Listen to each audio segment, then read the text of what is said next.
3, 2, 1, here we go. Hi, Anne O'Connell here from OC Publishing, and welcome to this month's author journey. I'm really excited today because we're mixing things up a little bit.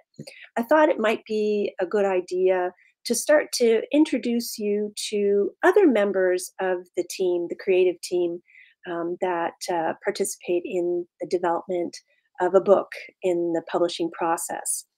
So today I want to highlight a process that is near and dear to my heart, of course, as a publisher, and that's the editing process.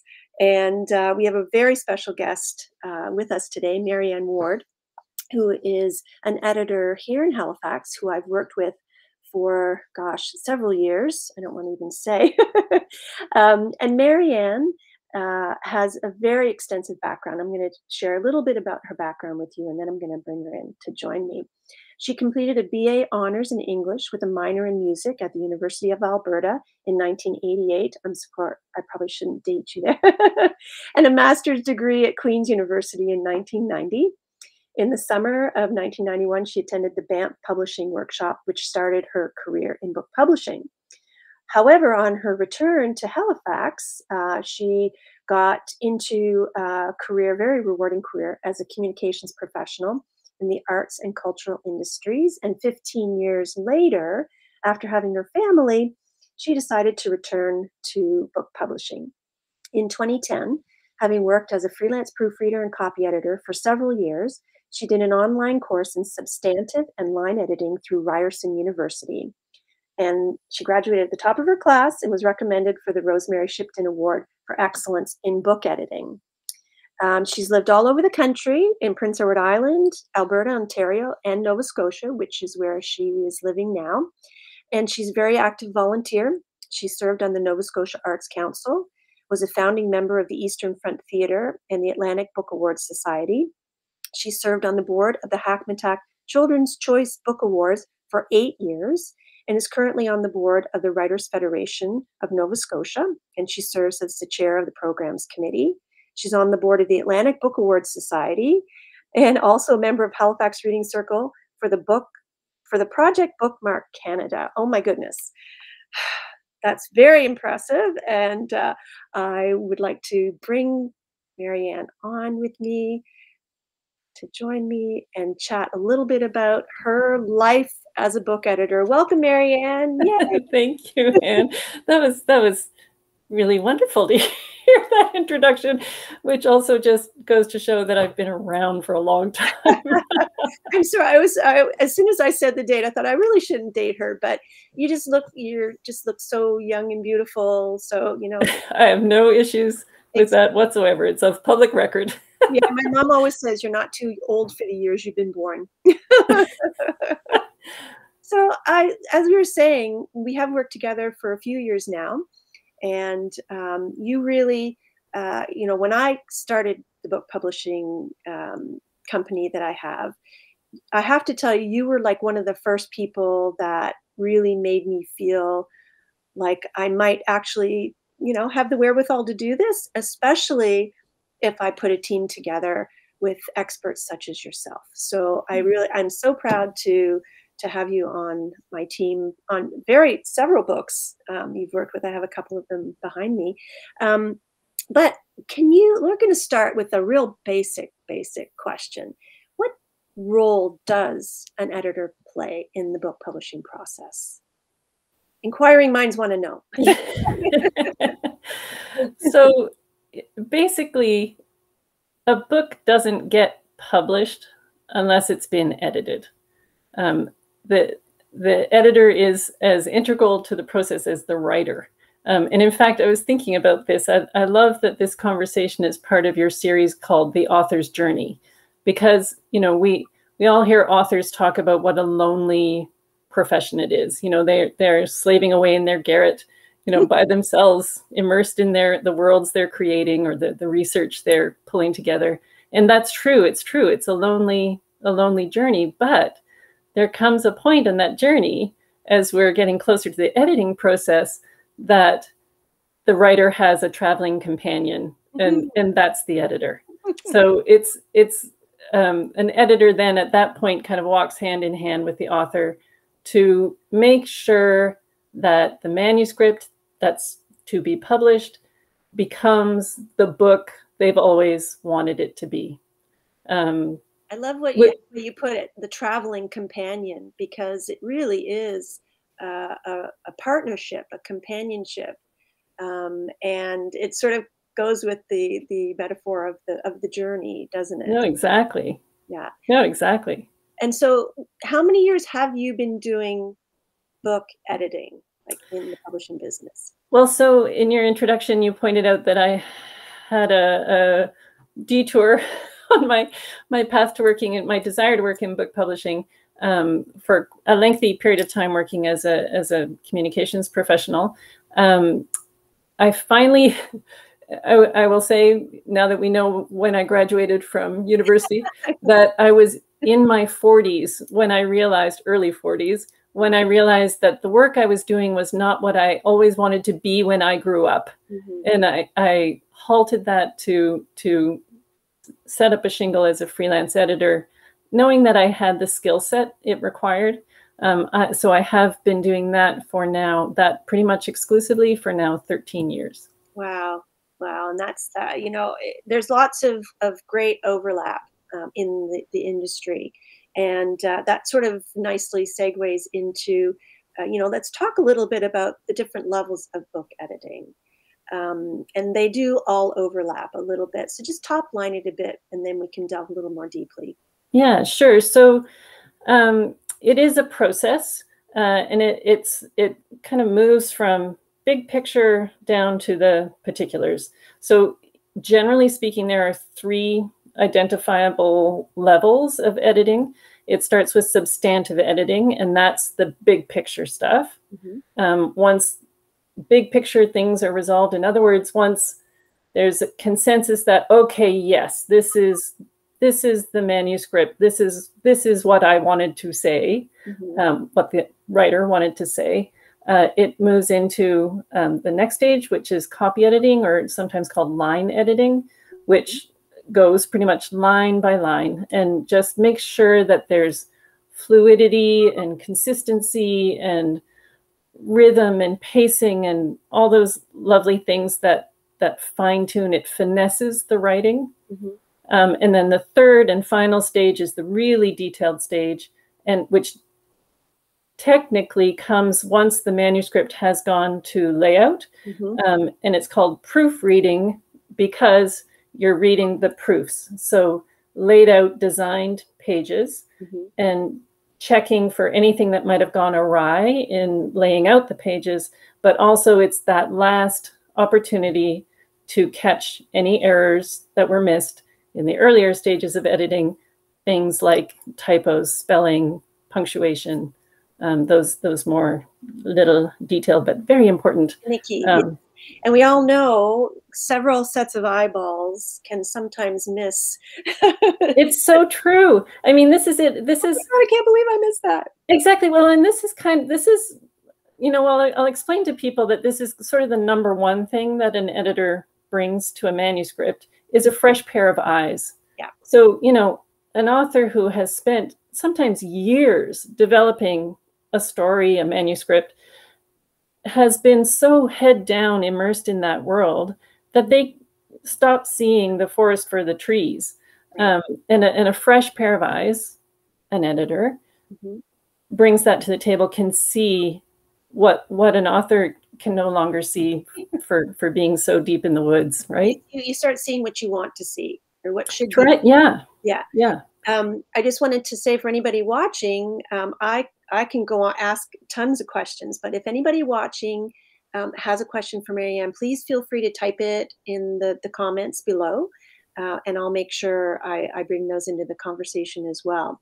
But let's delve a little bit more deeply when you talk about the different levels, and oftentimes, well, and most times, the process that a book goes through for each of those editing processes, each is a different editor in many instances, right? So, yeah. and again, for the same reason, once you've seen it, you've read the manuscript several times over, you know, a fresh set of eyes is always, you know, helpful. So let's go back a little bit to the beginning, to that substantive edit. For anybody who's not familiar with that term, or new writers, new authors that might be, you know, about to jump into this phase of their author journey, what are you looking for in a substantive edit or a developmental edit? Yeah. So as I say, it's really the big picture thing. So usually at this stage, I like to print out the manuscript on hard copy. A lot of editing is done on a digital file, and I'll talk about that. But when I'm starting with a new manuscript, I'm going to read it for the first time, I like to print it out on paper, partly because that helps me start to see it as a book. It's funny how there's a difference between reading on a screen, right, and reading in hard copy. There is for me. Maybe it's my generation, but at that point, I'm looking for, you know, the completeness of the story. Are there things, it seems to me, have been left out? Does it raise questions that aren't addressed in the writing? Where are the gaps? You know, what queries does it bring up in my mind that will need to be addressed in order for the book to be fully realized? Mm-hmm. So, you know, it differs between fiction and nonfiction, the kinds of things that the details that are being examined at that point. But basically, I'm looking for anything that's going to raise a question in the reader's mind, mm-hmm. to make sure that those are addressed. I hope that helps. Yep. Big picture stuff. One of the things in a recent manuscript that you and I worked on together was timeline. Yeah. Right? Yes. Yeah. So talk a little bit about that. Yeah. Well, so that's a great example. I'm not sure if I can pull up, you know, particulars from that manuscript, but you know, and it's interesting. Forgive me. It's hard sometimes to be able to articulate what you do by nature or by instinct after a while. But when I'm reading a manuscript and have my editor's brain on, which actually it never turns off. Even when you're reading for pleasure. It's true. I'm reading very carefully and collecting details about the story, and such that if I hit a point a few chapters later, say, where a character is now 18, but only a year has passed since we were at their 17th birthday, you know, 16th birthday party, mm-hmm. That raises a flag. And I realize, whoops, that's something that's going to have to be fixed. And, you know, these kinds of things easily creep in for a writer, right? If you've done numerous revisions, or you've taken out scenes, or there used to be a whole thing that dealt with that additional year in the character's life, and I realized that really didn't get us anywhere.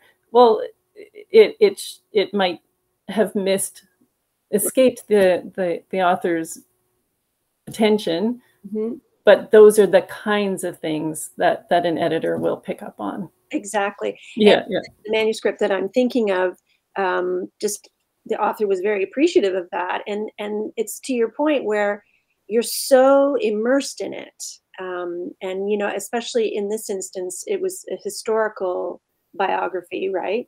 And so many dates and so many, you know, events and instances, and it's slightly fictionalized, so there's lots of extra stuff sort of fleshing it out, and a lot of that kind of stuff gets lost in the shuffle, or in the edits and re-edits, right?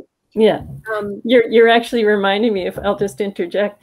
I remember one instance was that the character, a young girl, is reading a novel, a book, that she's very excited to be reading. Mm-hmm.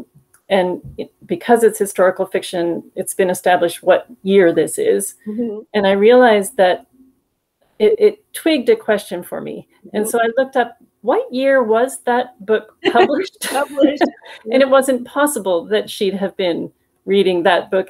So that's just a great example of those kinds of things that an editor will be watching for. Yeah. And I loved one of the questions, and of course it's still really fresh in my mind. One of the questions that you posed was, okay, but she took a banana on that trip. Like, would bananas have been, available? Yes. And funny enough, they were, right? Okay. But it's those kinds of questions. And, yes, those kinds of questions. To the believability of a story. So I imagine in the substantive edit, you're looking at those types of things. What about things like voice and point of view? Well, yes, for sure. Point of view is a big one. And it often happens that especially less experienced writers will switch point of view mid scene or so on. It's one of those elements of fiction that needs to be handled very carefully and consistently. And that's a key word in editing. An editor works to make sure that there's a consistency to the story, not only to the story, but to the style. To spellings, to conventions, that it's all handled the same way. That's starting to get into copy editing, but yeah, I suppose we'll get there. Wouldn't it? I mean, if it's a big problem and it's happening throughout, and there's a lot of head hopping, and you're switching from first to third person and that kind of thing, unless it's like you said, very skillfully handled. Switching point of view is not usually recommended. No. So you would hope that kind of thing would be caught in a substantive edit, right? Exactly. Yeah, exactly. So yeah, and points of view, I mean, we could have a whole discussion about point of view. So let's kind of leave that off to the side. Fair enough. So what does happen? You mentioned a little bit about the copy edit, the line edit. What happens in that process, and which is your favorite? Which do you prefer doing? Ooh, that's a fun question. First I'll deal with the first part of that question. So at the copy edit stage, it becomes more about that consistency of style. So ideally, at the start of an edit, a substantial edit, the editor is creating a style sheet that has to be in accordance with the house style of the publisher. Style, here we're talking about things like whether or not to use the serial comma, also known as the Oxford comma, that extra comma before the and, not extra in my mind, the essential comma. That's a whole other conversation. Things like whether or not to use a serial comma, whether it's American spellings or Canadian spellings, what style guide is being followed.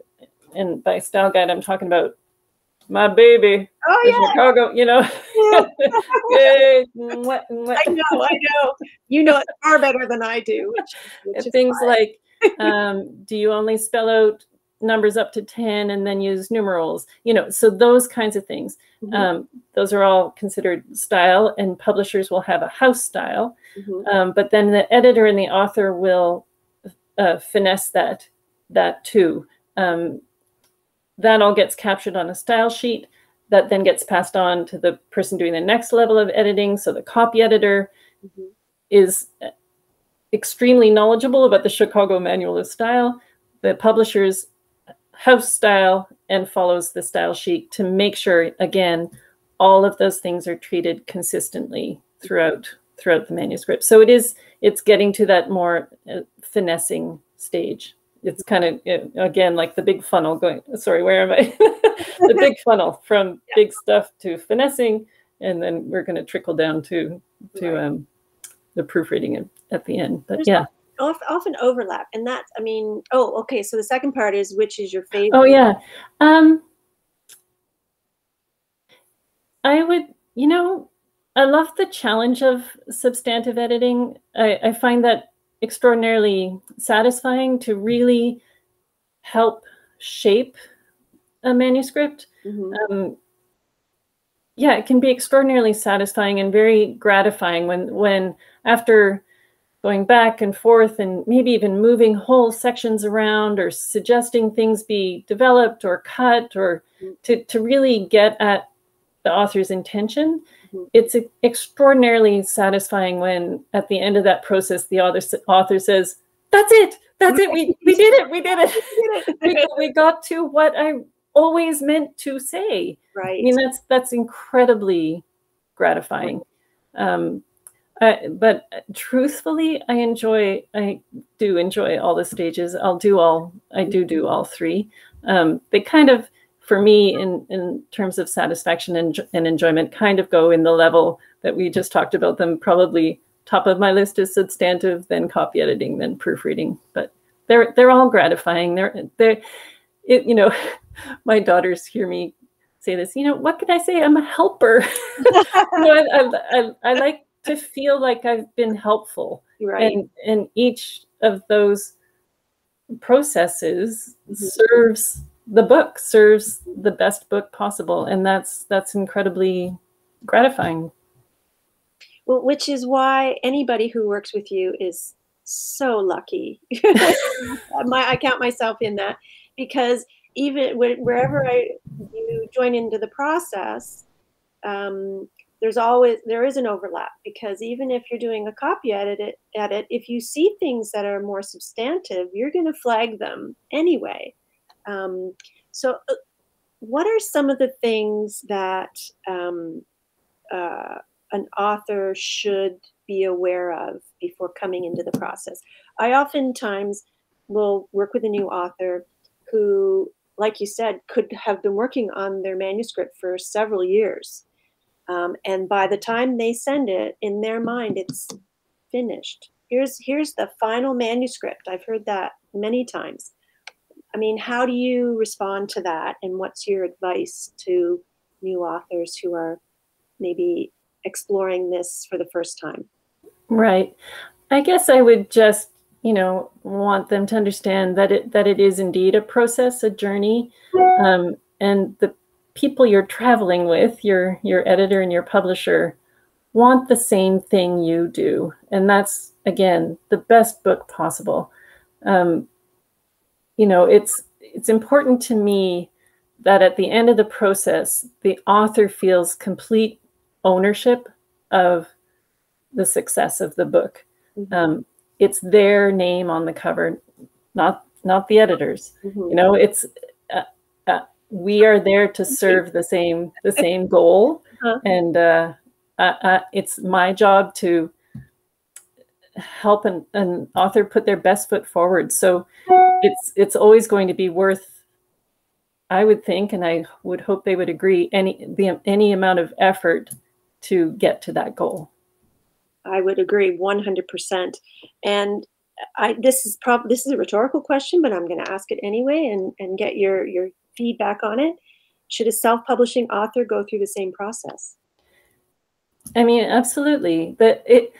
Especially when you're putting your own money, your own resources into reaching this end product. Why would you spend money if it's not going to be the best possible product? Especially if you want readers to recommend it, to hopefully buy your next book. If you've presented something, charged them money, sold them something that is not the best it can be, that is full of errors or has wishy-washy, vague, confusing prose, you're doing yourself a disservice, not just your readers. So absolutely. And let me tell you, I've worked with a couple of clients now, authors who have won, each of them, in fact, has won the highest literary award in Atlantic Canada, the Thomas Riddell Atlantic Fiction Award. Each of them chose, for various reasons, to self-publish their next novel and hired me as a copy editor because they knew how important it was to invest in editing. So, I support self-publishing as long as it's treated like quality. Yes, exactly. Like a traditional path, yes. And I 100% wholeheartedly agree. And, you know, I do partner publishing, which is sort of a hybrid. And I insist on every level of editing. And if an author wants to cut corners or doesn't want to go through that process, well, then I'll either coach them to self-publish or, you know, recommend that they go elsewhere. Which might sound a little harsh, but Well, I mean, fair enough. And I'll just add to that, you know, you mentioned cut corners, and I can imagine that an inclination is to cut a corner with proofreading. If you know, follow the comments in, you know, even newspapers or so on, people catch errors in, you know, typos, and it makes them crazy. The last thing you want to do is make your readers crazy because you didn't have your text proofread. You work too hard to write. I mean, I've written novels. You work too hard. You pour your heart and soul into it, and you don't want the at the end to have that. I mean, you know, you find typos in traditionally published books, but it's one or two, right? So you want to make sure that, like you said, the final product is the very best that you can make it.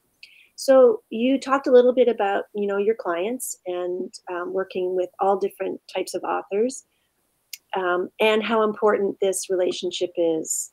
Your travel companion, your partner in publishing, whatever, you know, we want to call it. It is a partnership, and it's a very close relationship. And so you're sharing intimate details, and it's not always easy to take on, you know, some of the suggestions an editor makes. So it has to be, you have to be working with someone you really trust. What advice do you give somebody who is exploring this on their own? Because if you send your manuscript to a publisher and it's accepted, a traditional publisher, the publisher has editors they work with. But if you're an author, but that you might want some help during the process, what is your advice on how an author can find the right editor for them? Right. You're so right, Anne, that it's an intimate relationship, and it's absolutely a successful author-editor relationship is founded on respect, mutual respect, and trust. You need to find someone you can trust and who will respect all that you've done as an author. Mm-hmm. Word of mouth, you know, ask any of your friends or colleagues who have been published, who they've worked with. Mm-hmm. Read the acknowledgments of books you enjoy or that are locally published to see who's out there, editors that are making it into acknowledgments by authors who appreciate their work. Yeah. But yeah, and you know, take the time to have a conversation, browse websites, get a sense of people. You want to find someone who's a good communicator, who has knowledge and experience. But yeah, it's like any relationship, right? Yeah, exactly. Yeah. Linda has a comment here. Linda Leffley, thank you so much for commenting. She says, ever take a library book out where a previous reader has made notes about typos in the book? I see this fairly often, but maybe my taste in books is shared by nitpicky people. I can't say I've actually ever seen that in a library book, although, man, I've been tempted sometimes. Oh my goodness. Oh yes. Yeah. Absolutely. And Linda, you're speaking to the choir here with Marianne and yes. I. And that's very true. And I wanted to add just a little bit to that whole idea of choosing the right editor.